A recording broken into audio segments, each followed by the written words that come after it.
Hola, bienvenidos a Plan Planeta. Este es un programa de EPM para hablar de buenas prácticas medioambientales y de sostenibilidad en Colombia. Hoy hablaremos sobre el tití gris y su relación con la ciudad.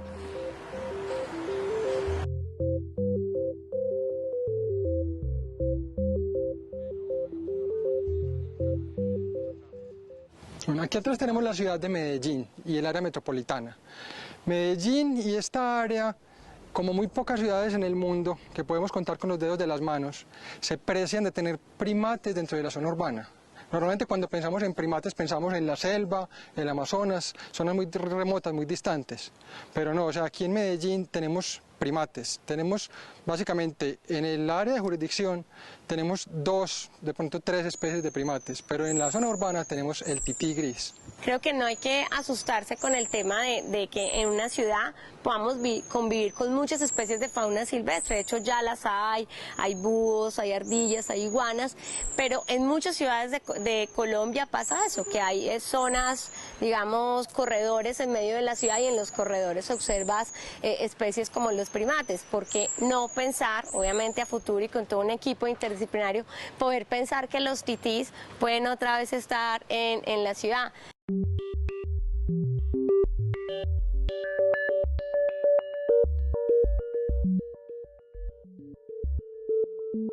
Anteriormente encontrábamos en Medellín titíes en la zona del Poblado. Hoy en día básicamente podríamos decir que están restringidos a la zona de Robledo, básicamente porque todavía existe cierta cobertura vegetal a lo largo de esta quebrada que tenemos aquí al lado. Entonces se han logrado mantener. Sin embargo, las perspectivas a largo plazo para la conservación de esta especie no son muy positivas, dado que Medellín es una ciudad con rápido desarrollo urbano. Toda esta zona de Robledo, La Pilarica, antes era bastante verde, pero en los últimos años pues el crecimiento y el desarrollo urbano pues ha sido mucho más acelerado en Medellín. Entonces digamos que la tendencia es a que el hábitat se pierda y que cada vez se fraccione todavía más. Entonces creería yo que además de un valor biológico es un valor también cultural, es un valor digamos que debemos resaltar incluso como cultura paisa. Este es el tití paisa, así como en la costa hay un tití costeño. Entonces es un valor bastante grande que tiene en cuanto a la diversidad de la ciudad de Medellín y que debemos tener en cuenta para la conservación.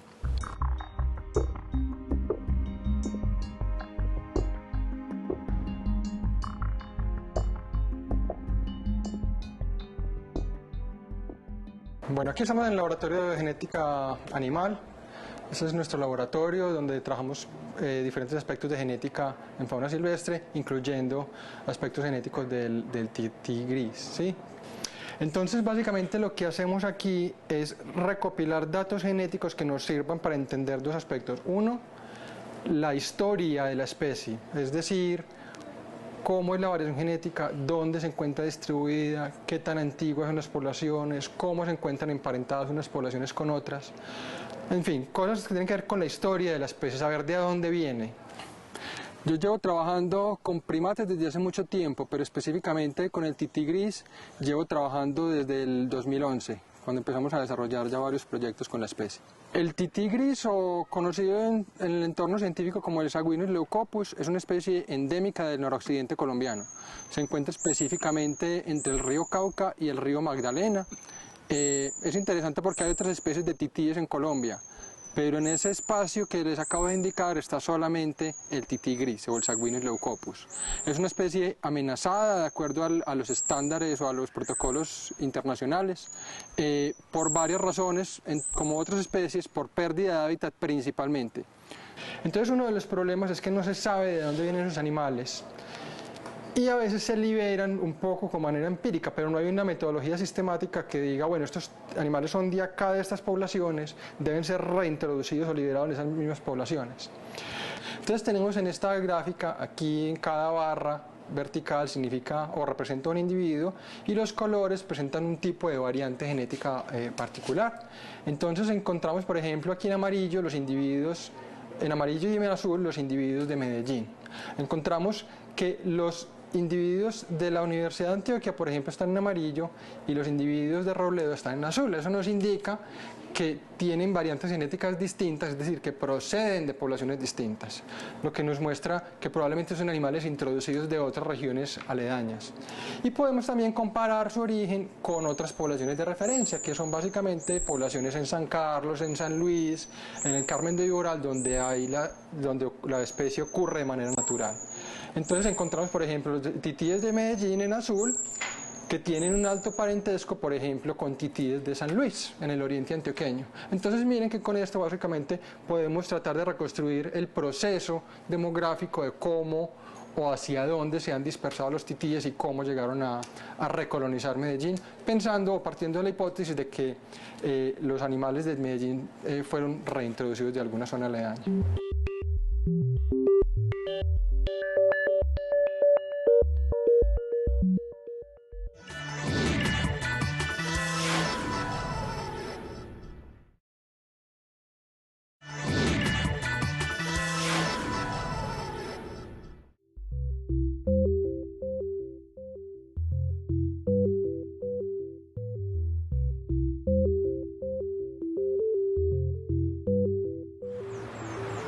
Es muy común que la mayoría de las personas del Valle de la Aburrá piense que para encontrar fauna silvestre debe internarse en el monte, o que la mayoría de la fauna se encuentra aquí, en el zoológico de la ciudad.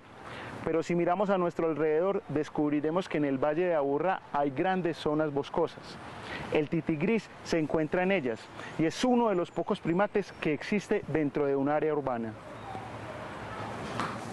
Bueno, entonces aquí tenemos básicamente los diferentes tipos de muestras que uno toma en campo de titíes, ¿no? Básicamente entonces recurrimos ya sea a muestras de sangre cuando logramos capturar animales en campo o a muestras fecales, básicamente encontradas pues, de manera ya ocasional en el piso del bosque. Entonces básicamente muestras de sangre, aquí se extrae material genético de muy buena calidad o como les decía, en su defecto pues recurrimos a muestras de materia fecal, ¿cierto? Que es básicamente material donde también hay material genético que está muy degradado, en muy baja concentración, pero que también por un sentido práctico pues nos puede ayudar bastante en el laboratorio. Y luego de todas esas muestras se extrae el material genético, pues el material genético no se ve, básicamente es como si fuera agua, soluciones de ADN o de material genético que se utilizan para obtener esos datos genéticos sobre las poblaciones y responder, como les decía, a preguntas en evolución y en conservación de la especie.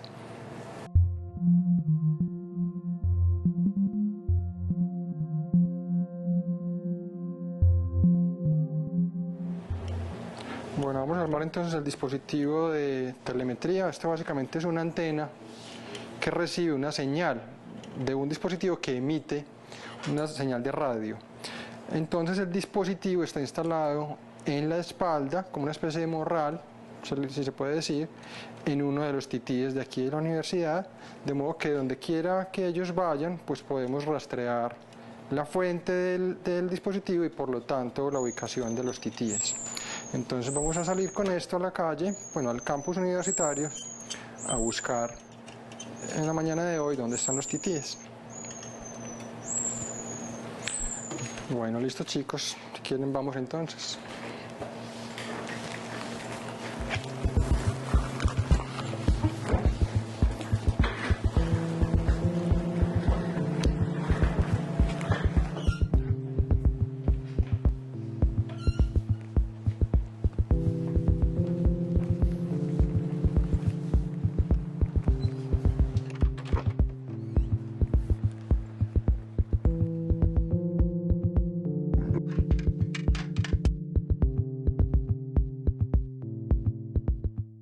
Bueno, más que el Zoológico Santa Fe de Medellín, todo el gremio de los zoológicos y acuarios, la Asociación Colombiana de Parques Zoológicos y Acuarios, junto con el Ministerio del Medio Ambiente y también la EASA, la Asociación de Zoológicos Europeos, vienen trabajando ya hace varios años en todo lo que tiene que ver con la conservación del tití gris, que es una especie muy amenazada, que es una especie endémica y que está amenazada tanto por la destrucción del hábitat como el tráfico ilegal, porque mucha gente la quiere tener en sus casas como mascota.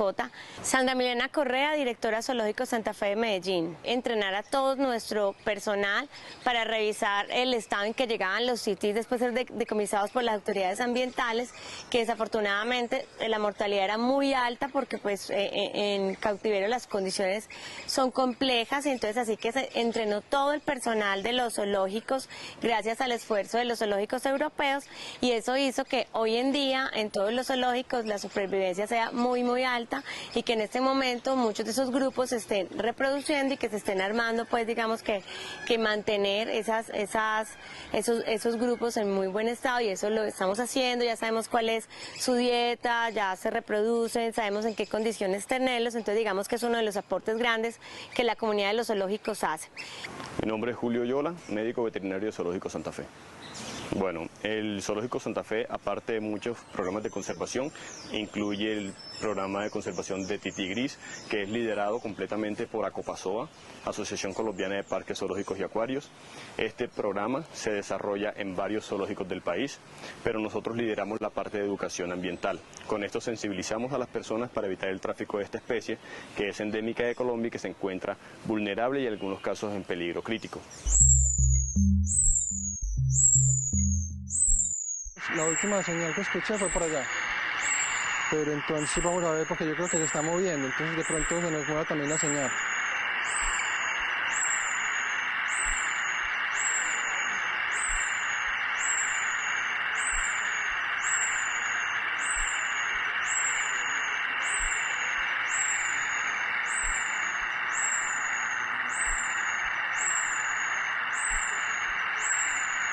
Oiga.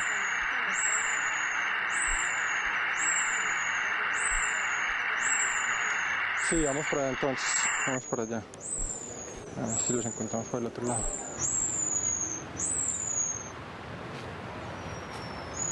Oígalos.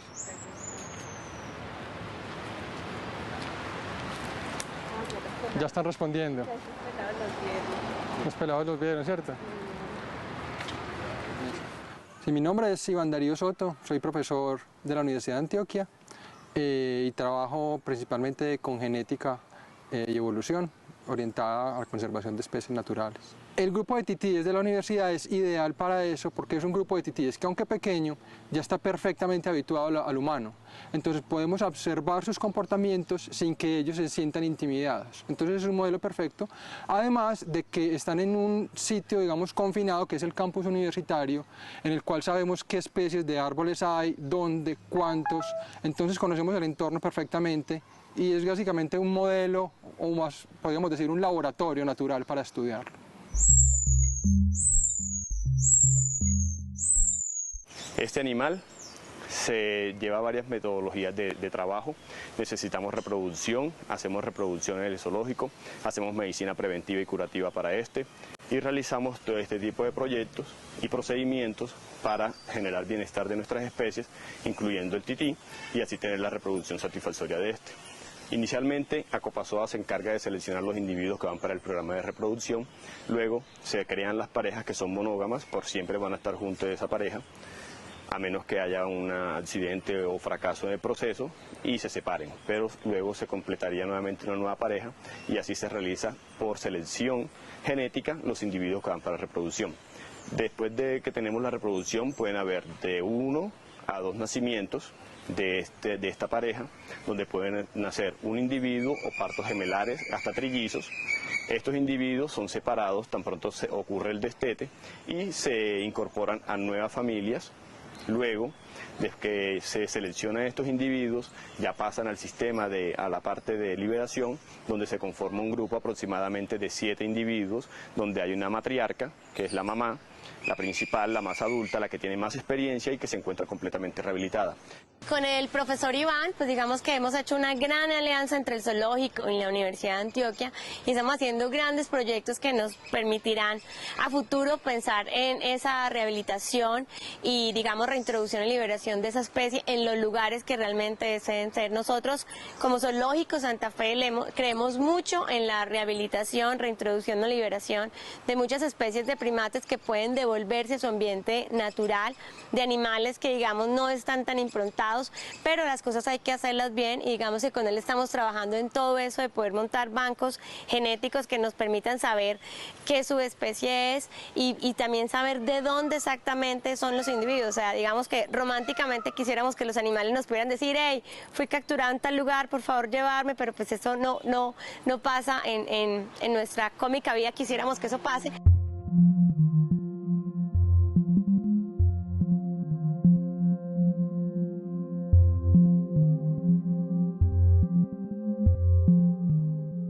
Esta se llama la Unidad Residencial Nebraska. Esta comunidad es bastante interesante por ese proceso educativo, además de que también se encuentra ubicada en un sitio privilegiado. Estamos aquí al lado de la quebrada La Gómez. Hola, profe, ¿qué más? ¿Cómo vas? Muy bien. ¿Cómo vas, Iván? Muy bien, por aquí molestarte Sí, como siempre. por aquí buscando los Por monos. aquí cazando y buscando titíes, a ver, ¿qué más? ¿Cómo estás? Seguí en medio de este calor, no los hemos Uy, vuelto sí, ya a ver. En estos días que hubo naranja madura, los tuve allí sentados comiendo.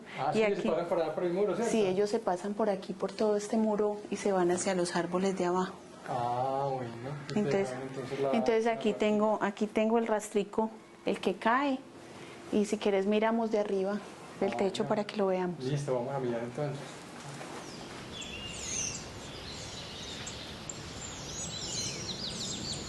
Mira, Iván, entonces por acá los vemos que pasan por la cuerda de la luz, hacen equilibrio y se vienen de estos árboles de la finquita que da al Colegio Ferrini y se vienen por los techos de acá de todas las casas, comen naranjas y juegan, a veces vienen acá, me miran y siguen hacia los árboles de la otra unidad que tenemos allá, que es Bravancia y el Cortijo.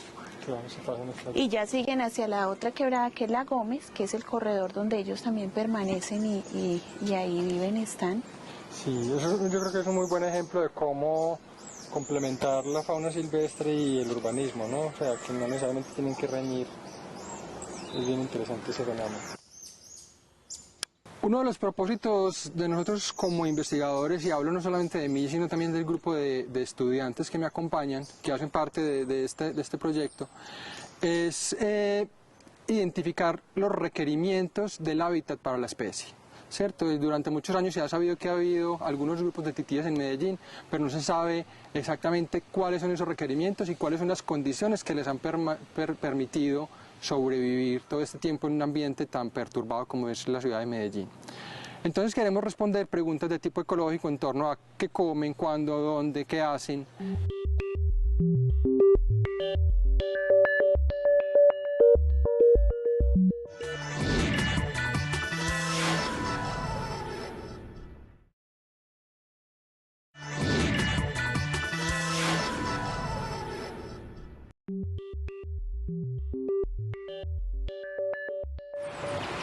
El tití gris es un mico de hábitos diurnos y generalmente vive en grupos de 4 a 6 individuos.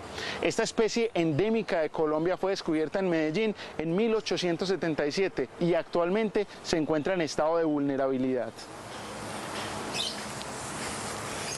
Como Zoológico Santa Fe de Medellín y Zoológico Matecaña, digamos que decidieron unir esfuerzos para empezar toda una estrategia educativa, porque nada sabemos conseguir pues decomisando y viendo los titís, pero si no hay acciones educativas orientadas a la prevención de ese tráfico ilegal de fauna silvestre, pues definitivamente nada va a pasar. Así que decidimos ver dónde es que estaba el problema de tití gris y decidimos ir hasta las comunidades como el oriente de Caldas, la Norcasia, la Dorada Caldas, porque son los sitios donde está comprobado que es la mayor extracción de tití gris.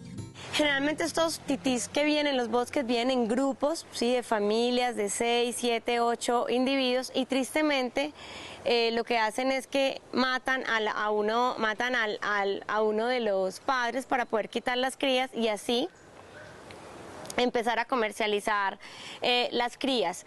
Lo otro es que cogen a veces individuos y les cortan los colmillos, de esa manera los micos empiezan a chillar, y de esa manera hacen que los micos lleguen y así es como empiezan a capturarlos. O sea, cuando uno va a esas comunidades del oriente de Caldas donde tuvimos la oportunidad de estar, vimos la manera tan triste como hacen las capturas para vender los micos en las carreteras. Estamos ubicados en Envigado, en una reserva llamada El Capiro. Aquí ubicamos la especie, el tití gris, está dentro del límite marginal, en la distribución de las distribuciones más altas que tiene la especie. Es una zona que la Secretaría de Medio Ambiente de Envigado ha focalizado esfuerzos de conservación, gracias a la diversidad de aves, de mamíferos y algunos reptiles. Soy Carlos Tamayo, soy estudiante de Biología de la Universidad de Antioquia, estoy cursando 10º semestre.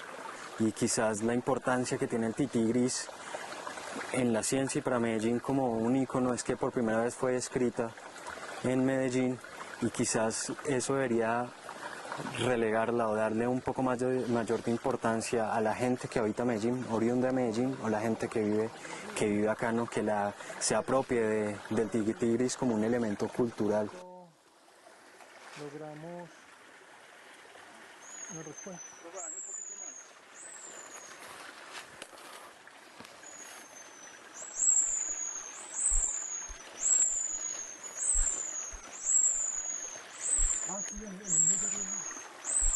Claro, profe. No.